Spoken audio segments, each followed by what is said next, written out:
Archviz. I'm gonna try to be quick because we have a lot to discuss, and for those of you who haven't been following us yet, we are a company from Portugal that specializes in building 3D environments such as houses, studios and stuff like that, with hyperrealism, and also how to simulate those environments real-time behavior. So for those of you who need that, we are that kind of company. Also, we have another field that we haven't been discussing too much yet because we've been preparing it, which is how to design and how to help to build the most smart and the most efficient houses or homes yet. And I've been asked for my friends from Brazil, which work on this very same 3D field, to show how I am mixing these two fields and how I am helping my customers to get the best result possible. So with no further ado, let's go and let's check out everything we have to discuss today, which is a lot because we're gonna be seeing a lot of ideas and smart home behaviors today. And because I like to show this in real time, I'm not using my computer screen, I'm filming this right away, and we're gonna open up an export of a project we have in here. We have already showcased this project, but it actually fits the requirements. And what I want to show you in here is as simple as that. There's an HomePod Mini from Apple in here, and what I'm gonna do with that is I'm gonna go near it, and I don't know if you can actually spot it, but there's a left mouse click, and what happens when I click is this. Siri, turn off the lights. And if I click it again, Siri, turn on the lights. and the lights come on. So this is the kind of behavior I actually can simulate in here for the customers. Turn off the lights. And as you could see, I used the Apple HomePod Mini on the project to control the lights on that same project.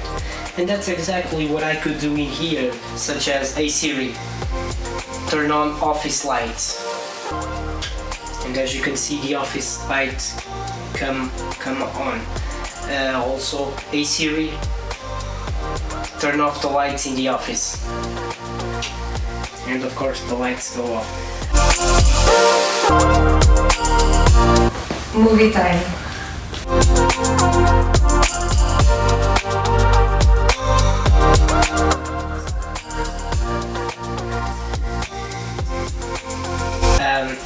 And so if we actually try to imagine this kind of behavior when we are making our designs, when we are designing our projects, we can actually make this happen in the most efficient, costless way. And this is going to benefit the customers a great deal. So, but these are just voice commands. We all have seen probably people with a lot of different apps to control a light bulb or something like that. For example, I could just do exactly the same thing with my computer because I have full control of exactly everything, just the same. Although this is not what we actually want to achieve. Of course, we want to have this kind of power in the palm of our hands with our smartphones, with our iPads or tablets, with our computers. We want this, yes. But this is not the concept that Smart Archviz is talking about. What we are proposing in here is something far greater than that. What we do is we automate everything we can for the purpose of making the people's lives easier. Also, to get the least possible cost for electrical bills and everything that has consumptions. And so what we are going to start seeing here are automations that actually benefit people in those kinds of fields. So a lot of you guys have a lot of apps for each product, smart product, to be controlled. What if this could be one app to control them all? And so what I have here is a simple dashboard that I have just for the computer. I have another dashboard for the cell phone and another dashboard for the iPad. And what I have in here is every room in my house listed with all the informations.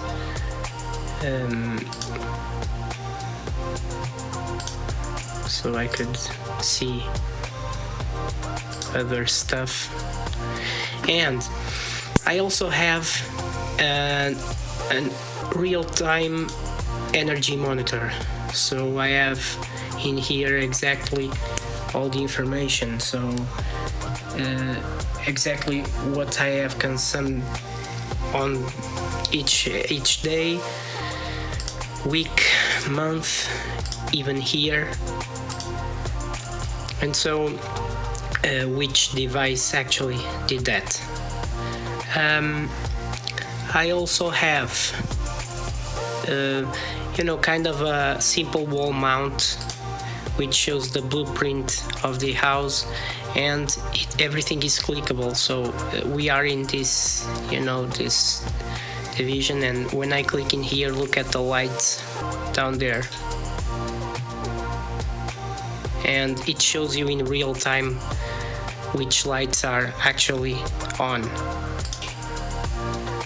Yes, so sometimes this is a fun and very useful dashboard for wall mounts. I actually took this a little bit further in a project that I called Jarvis, which actually takes a little bit more to load, and this is also for wall mounts. So this is a real-time 3D blueprint of the house, which shows that even in here everything is clickable, and you can also see the lights on the dashboard.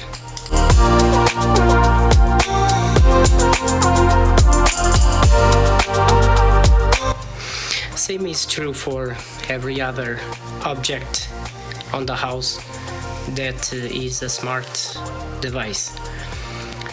Okay, so we have dashboards, and everything is on one app, and this app can be customized for each and every customer, so it depends on the usage of that same customer.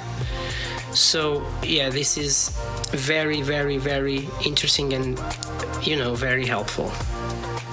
So another very useful automation that we have set up in here is for this hair extractor. And what it does is whenever the humidity goes above 80%, the relative humidity, it will turn on, and it will only turn off, at least automatically, when the humidity goes below 70%. So we never have black ceilings from humidity or anything, and we're talking about a bathroom that is an interior bathroom, so it has no exterior windows or anything like that. And as we have a rain shower in there, it actually creates a lot of vapor, and so it's very, very, very useful, and it never once failed me. So as for power saving automations, hey Siri, turn on the AC in here. There There we go. Now, if we go over there and make this little guy open, what is going to happen is that the AC is already off. So it saves you the power of not wasting energy while you have a window open. So this is for safety. You know, we have this curtain and everything is fine if the window, you know, is closed. So, hey Siri, close the curtain.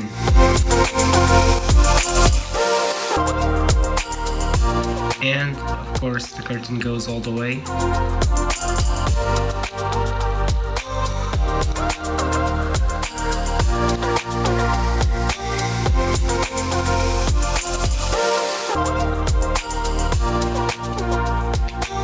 But now suppose that the window, you know, the window is open. And for some reason you don't want the curtain to somehow get tangled in there. Hey Siri. And nothing happens. Close the curtain.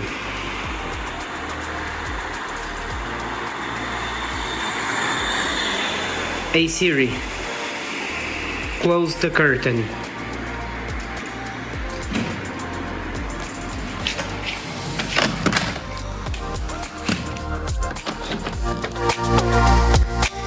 Hey Siri, close the curtain. Here he comes.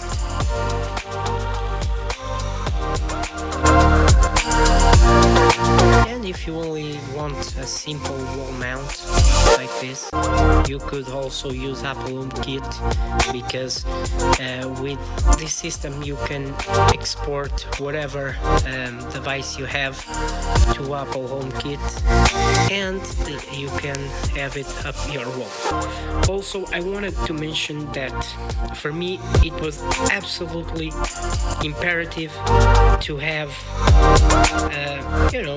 just switches, because I wanted everything to look natural and not to be just controlled by voice commands or your cell phone, nothing like that. If I want to, just turn on some lights, I turn on some lights like in here. And they are interchangeable. For example, turn off living room lights. And it's off. As you can see in here, we can have this across multiple ecosystems and different devices such as tablets, smartphones and computers. There's really no limit to what you can do in here.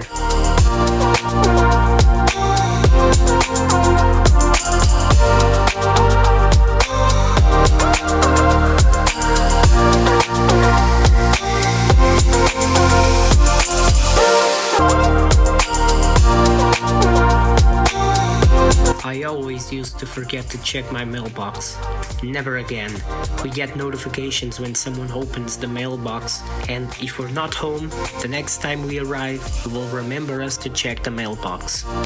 And so what I have here are nodes that visually represent logic and mathematics, real heuristics, and I have a lot of automation set up for the house. So the point in here is for the house to react and behave exactly like we want. For example, we have in here logics for the water heater, and what this does is it always checks for vacation mode or not, because if we're on vacation and not at home, well, it doesn't need to actually come on and to heat water. So if we are on vacation, the water heater will not go on. Also, if we have the guest mode on, it will turn on 2 times a day instead of 1 time a day. And as the water heater was anything but smart, I had to come up with a way for it to be fully automated without it being smart. So what I did is I measured the water heater consumptions when it was actually heating or when it was just actually maintaining the temperature. And so it will be on, and it will be always checking for that consumption to drop when it starts maintaining the temperature instead of heating. And so every single day I don't need to worry about that. I always have hot water, and it's a bliss. Guests logic, because of course if I have guests, the house should behave differently. Like if I have guests, the house will not turn off lights on the guest bedroom despite of the late hours in the night. I have vacation mode, because vacation mode will simulate presence in the house. Power saving automations, which we already saw, like with the air conditioners, garage automations, summer temperature automations. And this is really fun because it actually has a function that will take into account the humidity. For the Brazilian people, this is a bliss because it is very different, that sense of temperature, when you take into account the humidity. Winter temperature, kitchen appliances, battery levels, notifications for some devices like sensors, and so on and so on. So this is what makes the house react to what I need. And of course I've been adjusting this for the needs that we get, but this is also part of the process, and we were able to massively drop electrical bills because of all of these logics.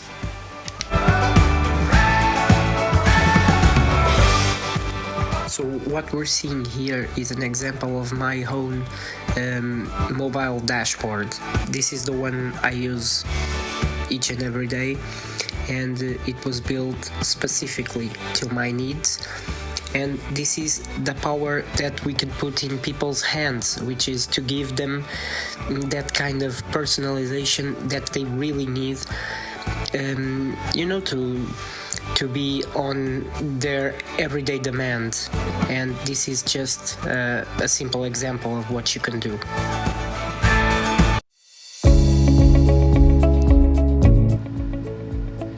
So I'm here at the garage, which is also controlled with this smart home, and we are in the car. This is a Tesla, and we are inside the garage.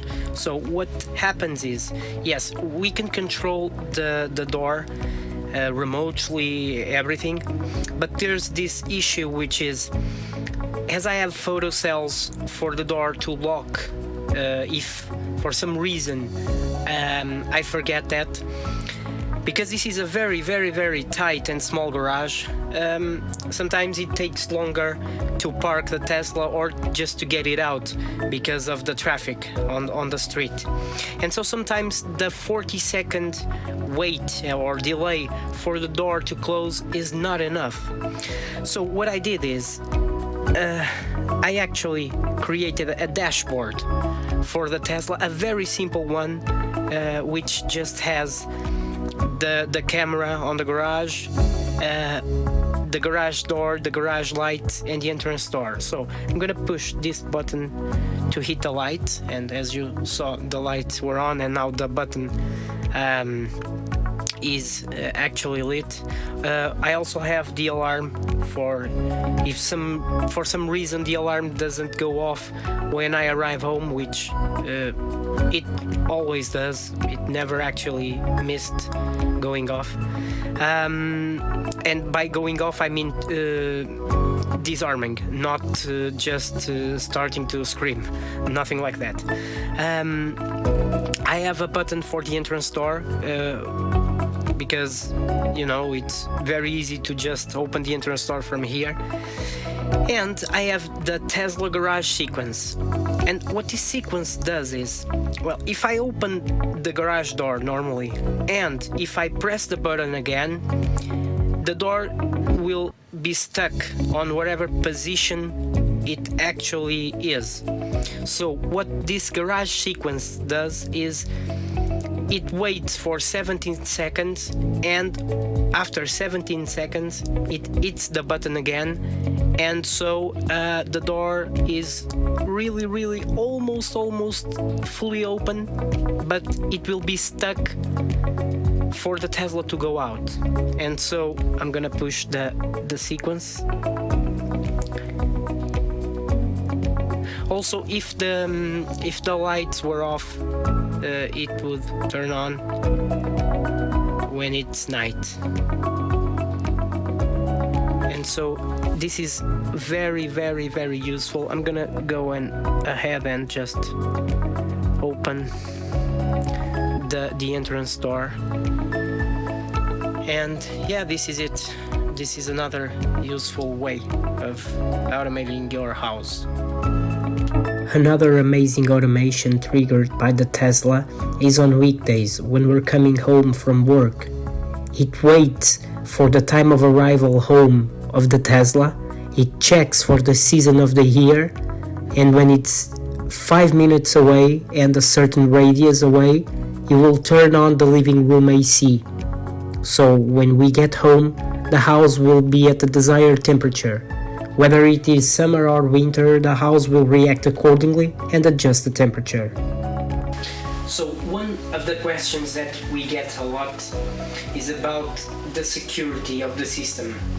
Like if we can control the house from outside with a cell phone, with a computer, with a tablet, with an iPad, then we would have to have some kind of internet connection to reach from the outside.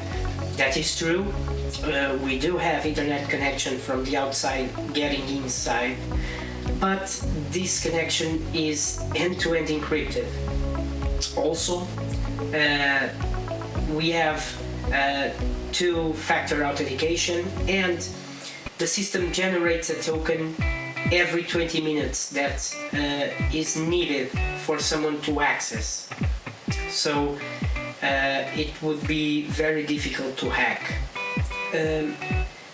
But if you have some kind of application to control a light bulb or something that you can buy on the supermarket, that application uses a cloud system from that brand to access your device via internet. So when you connect that bulb to your house, every time you give a command, even if you are inside the house, you are accessing your light bulb or whatever by the cloud system of that brand, which means that you are sending data to some third party. Everything that we have in here happens locally inside your house, which means that no data is going through clouds, even the cameras in the house. So what happens is, if for whatever reason the internet goes off, and I have a mesh system in here, so Wi-Fi will always be up despite losing internet connection. As long as the Wi-Fi is up inside the house, and it will always be because the routers are mine and the mesh system is mine, then all the automations, all this logic will happen behind the scenes. So the house will always react to us being in here, to us living in here. So it doesn't matter if you don't have full control from outside your house because your internet service provider had an issue. The house will still work. And of course you will have your connection from the outside back as soon as your service provider gets the internet up again. It's as simple as that. So we've been living in this house since 2020, and I have to say this. I cannot imagine myself going back to living without all this comfort that comes from these automations that you don't even notice that they are there, but you will really miss them if they aren't. So if by some reason I don't know, I change homes or something, I will definitely put up the system up again. And what I think is interesting is I estimate that the value of the house being like this is somewhere around an extra 15,000 euros. What I mean is, of course, you can estimate a cost for that, which is different from the value and what you get by having this. Although it will be very difficult to explain everything without people actually being here and experiencing this, what I have to say is this will be the future, either on this concept or an even larger one. This will be the future, because this is a new level of comfort that you won't get without this.